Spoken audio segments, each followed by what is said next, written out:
अस्सलाम वालेकुम students, first year physics chapter number 8 lecture number 3 है, जिसमें हमने factors affecting speed of sound in air को डिस्कस करना है। केपीके बोर्ड के स्टूडेंट्स आपके रिड्यूस सिलेबस में शामिल है। फेडरल बोर्ड के स्टूडेंट्स जो इसको एज अ सब टॉपिक प्रिपेयर करना चाहें वो इस वीडियो से लाजमी फ़ायदा उठा सकते हैं।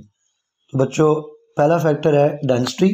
तो जो स्पीड ऑफ साउंड है इन एयर इन गैस वो इन्वर्सली प्रोपोर्शनल है स्क्वायर रूट ऑफ डेंसिटी के।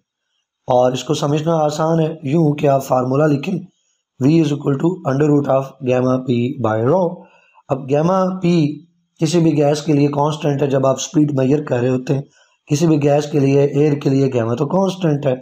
जो आप स्पीड मालूम कर रहे हैं उसकी में आप प्रेशर भी तो कांस्टेंट रखेंगे जब आप एक एक्सपेरिमेंट करेंगे। तो गैमा पी हो गया कांस्टेंट। उसका मतलब है इस कांस्टेंट को हम हटाएं, उसकी जगह 1 लिख दें। तो कांस्टेंट को हटाएंगे तो इक्वालिटी बदल जाएगी प्रोपोर्शनैलिटी में। अगले स्टेप में 1 का स्क्वायर रूट सॉल्व करें। 1 का स्क्वायर रूट हो गया 1 और नीचे रॉ का स्क्वायर रूट उसी तरह लिख दें। तो ये आपने देखा, फाइनली ये प्रूव कर दिया हमने कि v is inversely proportional to square root of density यानी रॉ। दूसरा फैक्टर है बच्चों मॉइस्चर। ये भी डेंसिटी के साथ कनेक्टेड है, दोनों को मिला के आप समझ सकते हैं।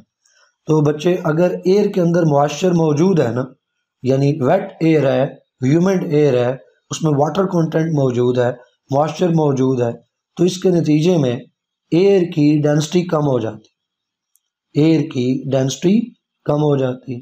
और आपको पता है कि जब रॉ कम हो, डेंसिटी कम हो, तो ये v के साथ इन्वर्सली प्रोपोर्शनल है, तो v इंक्रीज होगा। तो इसका मतलब ये हुआ कि ह्यूमिड एयर में, वेट एयर में, जिसमें ह्यूमिडिटी, मॉइस्चर, वाटर कंटेंट ज़्यादा है बच्चे, उसमें स्पीड ऑफ साउंड इंक्रीज हो जाएगी। तो जो वेलोसिटी है साउंड की डैम्प एयर में, damp air, moist air, humid air, उसमें ग्रेटर है, ज़्यादा है as compare to dry air. अब आपको ये सीखना है, एग्ज़ाम के लिए इतना ही। अब कंसेप्ट की बात करते हैं। अब आपको ये सीखना है कि मॉइस्चर के आने से एयर की डेंसिटी क्यों डिक्रीज हो रही है। हालांकि तो उसमें वाटर ऐड हो रहा है, तो वाटर वेपर्स के आ जाने से तो भाई डेंसिटी बढ़नी चाहिए, लेकिन हम कह रहे हैं कि एयर की डेंसिटी कम हो रही है। तो क्यों, ज़रा समझते हैं। बच्चे, आप एक कंटेनर लें, इस कंटेनर के अंदर आप फिक्स अमाउंट ऑफ गैस जो है वो फिल कर दें विद द वॉल्यूम। तो इस कंटेनर में जब इस कंटेनर में एयर मौजूद है। अब एयर में सबसे कॉमन कंपोनेंट कौन से बच्चे? नाइट्रोजन 78% एयर में मौजूद है, ऑक्सीजन 21% मौजूद है। तो एयर का 99% तो बना हुआ है नाइट्रोजन और ऑक्सीजन से। अब जब आप इसमें वाटर वेपर्स दाखिल करेंगे, इसको ह्यूमिड बनाएंगे, वेट बनाएंगे, तो बच्चे उस केस में जितने वाटर वेपर्स के पार्टिकल्स इंटर होंगे, नाइट्रोजन और ऑक्सीजन के उतने पार्टिकल्स यहाँ से रिमूव होंगे to keep the number of particles same, to make the volume same. तो N2 और O2 रिलीज होंगे, रिमूव होंगे वाटर के पार्टिकल्स को स्पेस देने के लिए, जगह देने के लिए। ये चीज़ एक होगी। अब ज़रा देखिए, नाइट्रोजन का जो मोलर मास है वो होता है बच्चे 28 ग्राम्स पर मोल।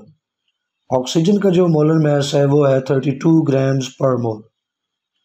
और वाटर जो आ रहा है उसका एक जो मालिक्यूल है, बल्कि मोल की बात करें, मालिक्यूल की बात नहीं करते हैं, तो मोलर मास अगर देखें तो 18 ग्राम्स पर मोल, 18 ग्राम्स पर मोल। अब ज़रा गौर करें तो आने वाला मास कम है, 18 ग्राम्स बस जस्ट, और उसके मुकाबले में अगर नाइट्रोजन जाए तो 28 ग्राम्स जाएगा। 18 आया, 28 गया, तो भी फ़र्क पड़ गया।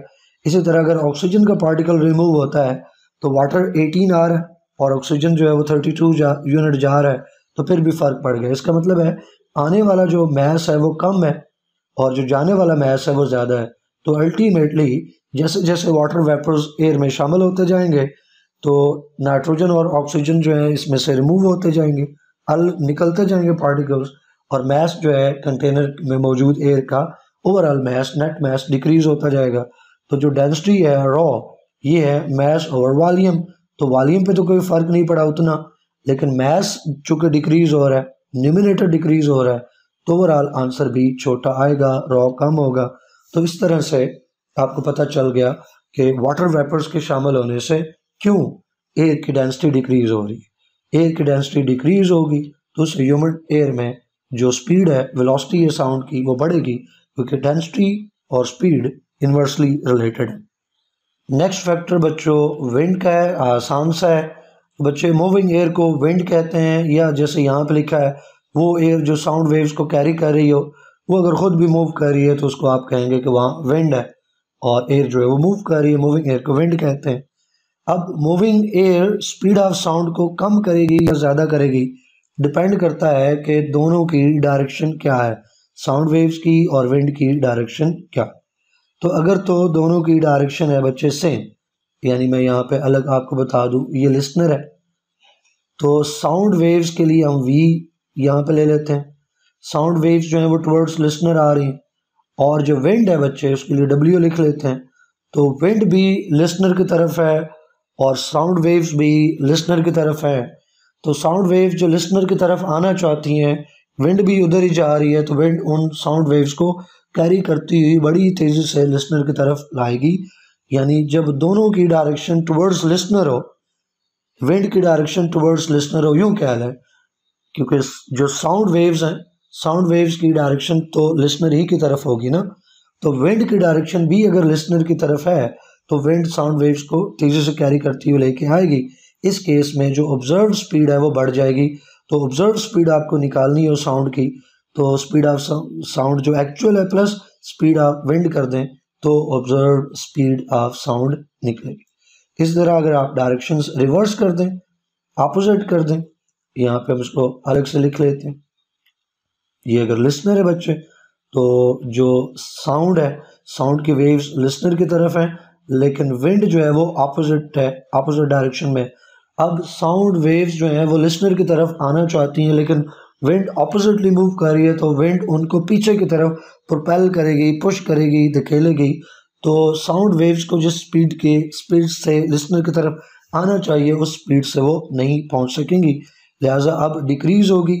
और ऑब्जर्व स्पीड अगर अब की बात निकालनी हो तो स्पीड ऑफ साउंड जो बगैर विंड के ओरिजिनल माइनस जो स्पीड ऑफ विंड वो। तो ये बच्चे आसान सा फैक्टर था। नेक्स्ट फैक्टर बच्चों नंबर 4 पे प्रेशर है और 5 के ऊपर जो वो टेम्परेचर है। तो 4 और 5 प्रेशर और टेम्परेचर सबसे ज़्यादा एग्जाम में पूछे जाते हैं। आपको यहाँ पे बता दूं कि जो प्रेशर है ये स्पीड ऑफ साउंड को इफेक्ट नहीं करता। इसके ऊपर आपसे जो शॉर्ट क्वेश्चन पूछा जाएगा वो कुछ इस तरह से हो सकता है कि प्रूव करो, जस्टिफाई करो मैथमेटिकली कि जो स्पीड ऑफ साउंड है एयर में, गैस में, वो प्रेशर के ऊपर डिपेंड नहीं करती। तो इसमें आपको डेरिवेशन लाना होगी। और एमसीक्यू पूछा जाए तो कुछ यूँ हो सकता है कि which of the following factor does not affect the speed of sound. उसमें जहाँ प्रेशर ऑप्शन मौजूद होगा तो प्रेशर को आपने टिक करना है। तो चलें इसको प्रूव करते हैं, मैथमेटिकली जस्टिफाई करते हैं कि वाकई प्रेशर स्पीड ऑफ साउंड को अफेक्ट नहीं करता। तो 1 मोल आइडियल गैस ले लें, जिसका वॉल्यूम V, प्रेशर P और टेम्परेचर जो है वो TH। अब इसके लिए जनरल गैस इक्वेशन लिखेंगे। तो 1 मोल के लिए जनरल गैस इक्वेशन आपने मैं इसमें केमिस्ट्री में पढ़ा, PV = RT, वैसे PV = nRT होती है। तो चूँकि n मोल्स हैं और मोल की वैल्यू यहाँ पे 1 पुट करेंगे, तो 1 लिखें ना लिखें फ़र्क नहीं पड़ता, PV = RT। यहाँ से V को अलग करते हैं तो उसके लिए P राइट हैंड साइड पे आकर डिवाइड हो जाएगा। अभी हमारे पास V की एक वैल्यू आ गई, V का एक फार्मूला आ गया। एक और हम ऐसी इक्वेशन देखते हैं जिसमें V मौजूद है और उसमें जाके ये जो V की वैल्यू है ये पुट कर देंगे। तो वो कौन सी वैल्यू, कौन सा फार्मूला है? वो है बच्चे डेंसिटी का, जिसमें वॉल्यूम मौजूद है। तो डेंसिटी का फार्मूला होता है ρ = m/v। तो ऊपर जो हमने V का एक फार्मूला निकाला, वैल्यू निकाली, उस वैल्यू को यहाँ ला के बच्चे आप पुट कर दें। तो m तो अपनी जगह पर रहेगा, उसके नीचे V की जगह आ गया RT/P। अब इसको मॉडिफाई करें, P मल्टीप्लाई होकर ऊपर चला जाएगा, तो डेंसिटी ρ = PM/RT। तो ρ = PM/RT। तो अब जो हमारे पास स्पीड ऑफ साउंड वेव्स निकालने का फार्मूला है, उसमें डिनोमिनेटर में ρ मौजूद है, उस ρ को हटाएंगे और उसकी जगह उसकी ये वैल्यू पुट कर देंगे। तो फार्मूला जो है बच्चे ये स्पीड ऑफ साउंड के लिए, उसमें नीचे जो ρ मौजूद है उस ρ को उठाएं और उसकी जगह क्या लिख दें, PM/RT। ये लिख दिया।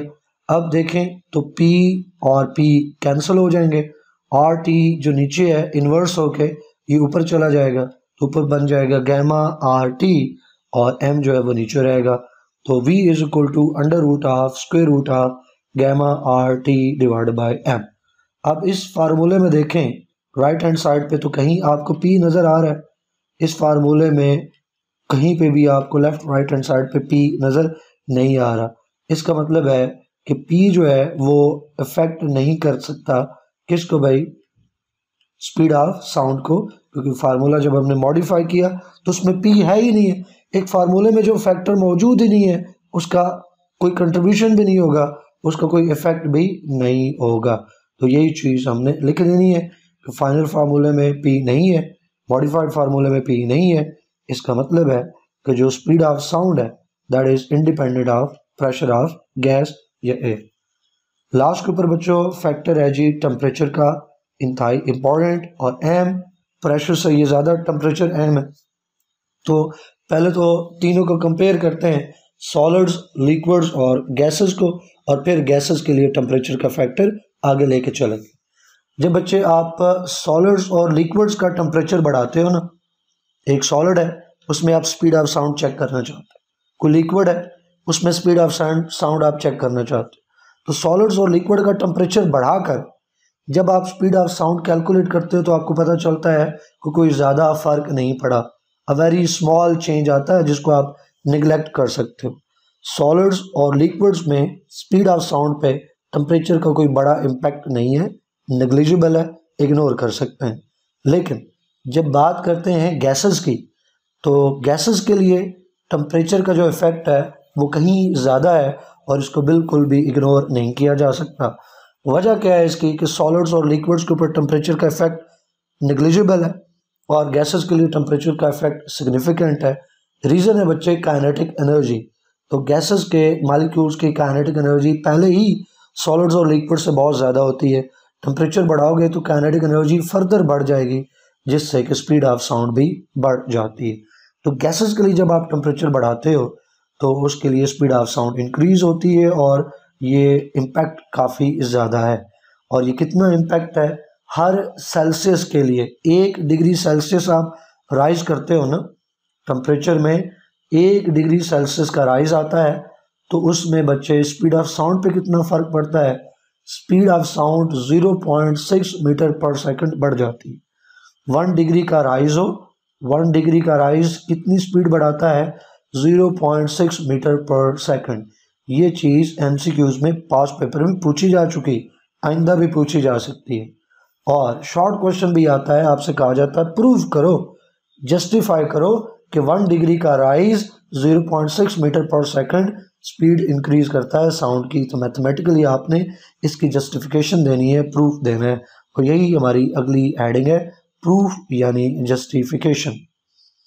तो ऊपर जो हमने मॉडिफाइड फार्मूला बनाया ना, ये जब प्रेशर के लिए हम पढ़ रहे थे प्रेशर का फैक्टर, तो उसमें V के फार्मूला को हमने मॉडिफाई कर लिया, ये आपके सामने under root of gamma RT by M। इसी फार्मूले को आप कंटिन्यू करेंगे तो वो फार्मूला नीचे लिख लिया टेम्परेचर वाले फैक्टर में, V is equal to under root of gamma RT by M। आप सोच सकते हो कि भाई इसको हम क्यों ले रहे हैं, इसको इसलिए ले रहे हैं कि हमने इसको मॉडिफाई किया और इसमें टेम्परेचर आ चुका है तो दोबारा मॉडिफाई करने की क्या ज़रूरत है, ऑलरेडी आपके पास एक फार्मूला है, डायरेक्ट लिखें। अब T इसमें मौजूद है तो यहाँ V और T को कंपेयर कर सकते हैं। अब गौर करें तो T बच्चे जो है वो न्यूमिनेटर के अंदर मौजूद है।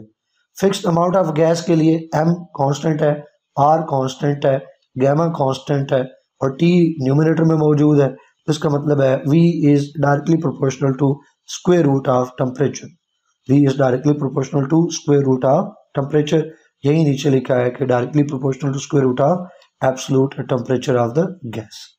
अब हमने इसकी डेरिवेशन को आगे लेके चलना है और प्रूव करना है कि 1 डिग्री का राइज कितना लेके आता है, 0.6 जो मीटर पर सेकंड है इतना इंक्रीज लाता है।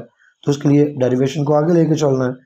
तो आप पहले स्पीड ऑफ साउंड 0 डिग्री पे बात करें, 0 डिग्री के ऊपर स्पीड ऑफ साउंड हम कैसे लिखेंगे, V नॉट यानी 0 के ऊपर, ये ऊपर वाला जो फार्मूला बना ना, ये जो रिलेशनशिप बना V proportional to square of T, उसी को हम फर्दर मॉडिफाई कर रहे हैं। जब आप कह रहे हैं 0 डिग्री तो v के नीचे हम 0 लगा देंगे, उसको v नॉट पढ़ेंगे, फिर t के नीचे भी 0 लगा देंगे, उसको t नॉट पढ़ेंगे और स्क्वायर रूट अपनी जगह पर रहेगा। इसको बच्चे इक्वेशन 1 कहते हैं। तो 0 डिग्री के ऊपर हमने लिख लिया। अब 0 डिग्री ना हो, कोई टेम्परेचर हो, एनी टेम्परेचर t, तो speed of sound at any temperature t, तो उसके लिए v के नीचे हम कुछ भी नहीं लिखेंगे। लिखने को आप t लिख सकते हो, लेकिन यहाँ लिखना ज़रूरी नहीं है क्योंकि 2 v हमने यूज़ करने हैं, दोनों में फ़र्क करना था। एक के साथ v नॉट लगा दिया तो दूसरा खाली भी v हो तो चलेगा।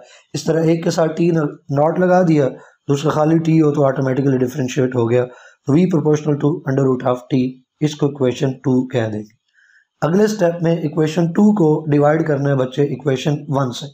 इक्वेशन 2 डिवाइड बाय इक्वेशन 1, या रिलेशनशिप 2 डिवाइड बाय रिलेशनशिप 1, क्योंकि वहाँ प्रोपोर्शनैलिटी का साइन है ना, तो टेक्निकली हम इसको इक्वेशन नहीं कह सकते। इक्वेशन तब हो जब इक्वल हो, तो आप इसको रिलेशनशिप कह सकते हैं। लेकिन जब इसको इन दो रेशियोज को, ये दो रिलेशनशिप को डिवाइड करेंगे तो ये इक्वेशन में ही बदल जाएगा। तो रिलेशनशिप 2 डिवाइड बाय रिलेशनशिप 1, तो v divide by v naught ये आ गया, और under root of t divide by under root of t naught. अगले स्टेप में राइट हैंड साइड पे अंडर रूट ऑफ कॉमन ले लें, तो जो अंडर रूट है वो दोनों का साझा कर दिया, कॉमन में लिख लिया, तो t divide bye t not. अब t और t नॉट की वैल्यू पुट करनी है। t नॉट हमें पता है कितना है, t नॉट हमने लिखा कि ये 0 डिग्री सेल्सियस है। ऊपर अगर आप गौर करो तो भाई हम स्टेटमेंट दे के आए हैं भाई कि speed of sound eight 0 degree Celsius, उसको हम क्या कहेंगे, टी नॉट कहेंगे। हमें पता है टी नॉट टेम्परेचर कितना है, 0, तो इसको केल्विन में बदलना है बच्चे। यहाँ आ गया, तो टी नॉट को केल्विन में बदलना है, तो 0 डिग्री सेल्सियस है, केल्विन में बदलने के लिए 273 ऐड करेंगे, तो 0 में 273 ऐड हुआ तो रिजल्ट 273 केल्विन। तो टी नॉट की तो हमारे पास वैल्यू आ गई, कितनी बच्चे, 273 केल्विन। अब न्यूमिनेटर में जो टी है हमें नहीं पता ये कितने सेल्सियस है, हम नहीं जानते। हमने कहा कि ये कोई भी डिग्री हो सकता है, कोई सेल्सियस हो सकता है, हम नहीं जानते ये कितना है, तो लिहाजा हम इसकी चूँकि वैल्यू नहीं पता तो हम इसको टी को इसी तरह रहने देंगे और इसमें 273 ऐड करके हम कहेंगे, जैसे इसमें ऐड किया तो ये बन गया केल्विन में। तो टी अब स्मॉल ले लेंगे क्योंकि कैपिटल टी को हटा के उसकी वैल्यू पुट करने जा रहे हैं हम, तो वैल्यू के अंदर हम टी स्मॉल डिग्री लिख सकते हैं। तो चले बच्चों दोनों टेम्परेचर्स की वैल्यू पुट करते हैं। ऊपर जो है वो टी है और टी की वैल्यू केल्विन में हमने बदल दी, टी डिग्री प्लस 273 ये आ गया बच्चों, और नीचे जो टी नॉट है वो 273 केल्विन है, ये पुट कर दिया। अब इसको फर्दर सॉल्व करें, आप गौर करें, ऊपर न्यूमिनेटर में 2 टर्म्स हैं और उन 2 टर्म्स का कॉमन डिनोमिनेटर है।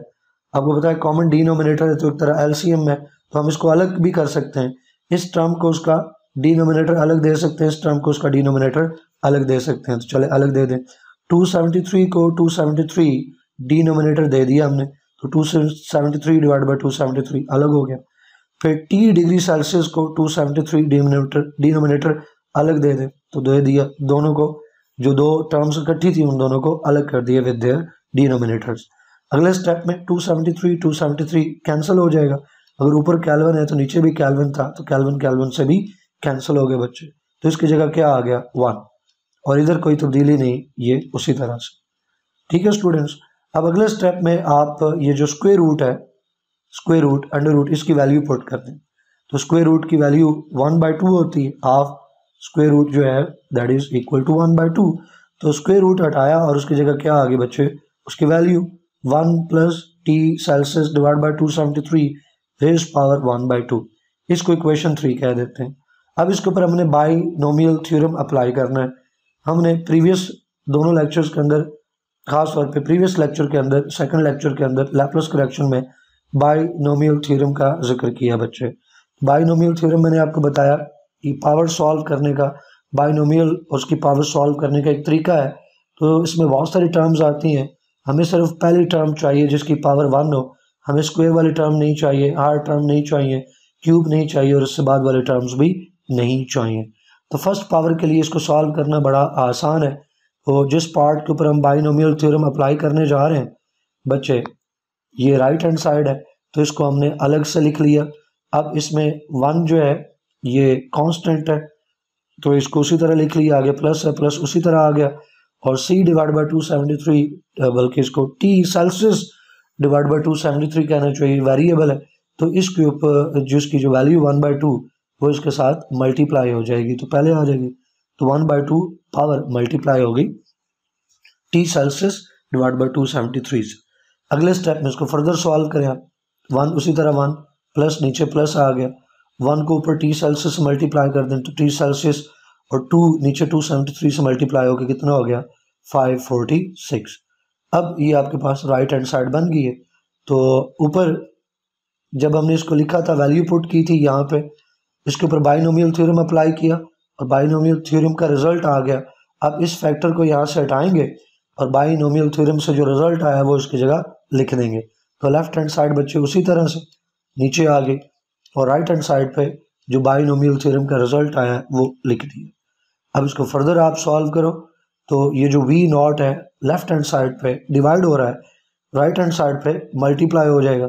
तो पहले हम ये जो दो टर्म्स हैं पहले से मौजूद राइट हैंड साइड, इनके ऊपर ब्रैकेट लगा देते हैं ताकि गलती ना हो हमें, और V नॉट इधर ब्रैकेट के बाहर लिख देते हैं। अगले स्टेप में इनको मल्टीप्लाई कर दो, V1 से V नॉट और V1 से V नॉट 1 से मल्टीप्लाई होकर V नॉट, और फिर V नॉट इधर मल्टीप्लाई होगा तो ऊपर लिखा जाएगा V not T divide by 546। अगले स्टेप में आप क्या करो कि V नॉट की यहाँ पे वैल्यूज पुट कर लो दोनों जगह पे। V नॉट क्या है, V not is the speed of sound eight 0 degree Celsius, और हमें पता है कि 0 डिग्री सेल्सियस के ऊपर V नॉट की वैल्यू कितनी होती है बच्चे, 332 मीटर पर सेकंड, 332 मीटर पर सेकंड 0 के ऊपर V नॉट की वैल्यू। तो पुट कर दें जी V नॉट की वैल्यू, तो यहाँ पे ऊपर हमने यहाँ पे V नॉट की वैल्यू पुट कर दी। इसको अभी नहीं पुट कर रहे, इसको उसी तरह रख रहे हैं क्योंकि हमने इक्वेशन बनानी है जिसमें हमने कंपैरिजन लाना है। तो एक V नॉट की जो इधर है वैल्यू उसको हम पुट कर रहे हैं ताकि इसको सॉल्व कर सकें। तो ये आ गया बच्चे 332 into T Celsius divide by 546। तो T सेल्सियस जो है वो मल्टीप्लाई हो रहा है, तो इस पार्ट को 332 डिवाइड बाई 546 इसका हम रिजल्ट निकाल के तो T सेल्सियस के साथ मल्टीप्लाई कर सकते हैं। तो 332 डिवाइड बाई 546 इसको आंसर निकालें तो बच्चे आता है 0.61। 60 T सेल्सियस मल्टीप्लाई हो रहा है तो T सेल्सियस उसी तरह से, ये V नॉट उसी तरह से। अब आप देखें अगर 1 डिग्री का राइज लाएं, 1 डिग्री का राइज लाएं, इस इक्वेशन में वैल्यू पुट करते हैं ना, यहाँ पे आपको पुट करनी है ना, ये है T सेल्सियस। तो T सेल्सियस कितना है, मैं कह रहा हूँ 1 डिग्री का आप चेंज लाएं तो आप देखें कि कितना इंक्रीज आएगा। हमें ओरिजिनल हमारे पास जो स्पीड है मैं ऊपर लिख देता हूँ, 0 डिग्री सेल्सियस के ऊपर जो स्पीड है ना बच्चे हमारे पास वो कितनी है 332 मीटर पर सेकंड है। कंसेप्ट बताने जा रहा हूँ आपको। हमने टेम्परेचर बढ़ाया 0 डिग्री से इसको लेके आए 1 डिग्री सेल्सियस के ऊपर। अब हम चेक करना चाहते हैं कि स्पीड ऑफ साउंड कितनी होगी। डेफिनेटली उसमें इजाफा होगा, लेकिन इजाफा होकर कितनी बनती है हमें नहीं पता। तो ये फार्मूला हम देख रहे हैं, इसमें हमें V फाइंड करना है। V नॉट हमें पता है और 0.61 इंटू T सेल्सियस है। अब T सेल्सियस तो हमें पता है कितना है, 1 डिग्री का राइज किया, तो V नॉट की वैल्यू पुट करो। V नॉट की वैल्यू होगी 332 मीटर पर सेकंड और इसके साथ प्लस 0.61 और 0.61 के साथ मल्टीप्लाई होगी T सेल्सियस की वैल्यू। और कितने डिग्री का राइज किया आपने, 1 डिग्री का राइज किया, तो 1 डिग्री यहाँ 1 मल्टीप्लाई कर दें। तो आप देखो कि ओरिजिनल स्पीड में जो पहले वाली स्पीड थी 332, उसमें इजाफा कितना हुआ 0.61 का। तो यही तो हमने इंट्रो में बात की थी टेम्परेचर वाले फैक्टर में, जब आप 1 डिग्री का राइज लाते हो तो स्पीड ऑफ साउंड में कितना इजाफा होता है 0.6 का। क्योंकि 1 की बात ना करें, राउंड ऑफ करके 0.6 ले सकते हैं, चाहे तो 1 भी आप साथ बोल रहे लिख लें। तो 0.61 मीटर पर सेकंड का राइज आता है 1 सेल्सियस के लिए। 2 सेल्सियस का हो तो यहाँ 2 से मल्टीप्लाई कर देंगे, 3 सेल्सियस इंक्रीज किया हो तो 0.61 को 3 से मल्टीप्लाई कर देंगे एंड सो ऑन। अब इसकी एक और मॉडिफिकेशन भी आप कर सकते हैं कि V नॉट एक तरफ करना हो, आपने निकालना हो, तो फिर आप क्या कर लो कि ये जो पूरा फैक्टर है इसको इधर ला के डिवाइड कर दो, सब्सट्रैक्ट कर दो, क्योंकि राइट हैंड साइड पे ये प्लस हो रहा है तो लेफ्ट हैंड साइड पे आके ये माइनस हो जाएगा। V naught will be equal to V minus 0.61 T Celsius. तो ऊपर वाली फॉर्म यूज करो, नीचे वाली फॉर्म यूज करो, जो फाइंड करना हो हम इस्तेमाल कर सकते हैं। ज़्यादा तो फॉर्म इस्तेमाल होगी MCQs, शॉर्ट क्वेश्चन, न्यूमेरिकल्स वगैरह में ये ऊपर वाली फॉर्म इस्तेमाल होगी, V is equal to V naught plus 0.61 into T Celsius. तो यहाँ हमने प्रूव कर दिया कि there is increase in speed of sound for each degree rise, और कितना इंक्रीज 0.61 मीटर पर सेकेंड। आई होप कि ये तमाम फैक्टर्स आपको समझ आए होंगे, स्पेशली प्रेशर और टेम्परेचर वाला। कोई कमेंट हो तो वो आप कर सकते हो, उसमें आप अपनी ओपिनियन दे सकते हो, क्वेश्चन पूछ सकते हो, क्वेरीज पूछ सकते हो। वीडियो को लाइक करना है, फ्रेंड्स और फैमिली के साथ शेयर करना है। इंशाल्लाह नेक्स्ट वीडियो में नेक्स्ट टॉपिक पढ़ेंगे। टिल देन अल्लाह हाफिज़।